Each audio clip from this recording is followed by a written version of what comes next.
ঝাল ঝাল কামরাঙ্গা মাখা কে কে খাবে চলে আসো। এই তো দেখো কামরাঙ্গা মাখা করেছি একবারে, দেখো পিওর মানে শুকনা মরিচ দিয়ে। এটা এই তো এখন খেয়ে ট্রাই করবো।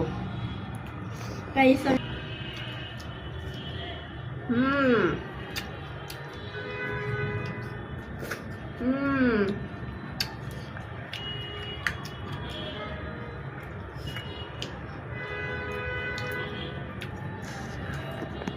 অনেক মজা। তো খেতে হলে কি করতে হবে? খেতে হলে চলে আসতে হবে তা আবার মানিকগঞ্জে। গাইস একটা জিনিস দেখে দেখে খাচ্ছে আমার আম্মু। এই দেখুন গাইস, আমি একটু ট্রাই করবো। সো এটা কিন্তু অনেক স্পাইসি হয়েছে। এই যে রস আছে কিন্তু, এই দেখেন আমি জানি না যে মরিচের রস কিভাবে আছে। আপনার অনেক মিষ্টি, এর জন্য খেতে ঝাল লাগছে না। যদি টক থাকতো একটু তাহলে অনেক ঝাল লাগতো। এই দেখুন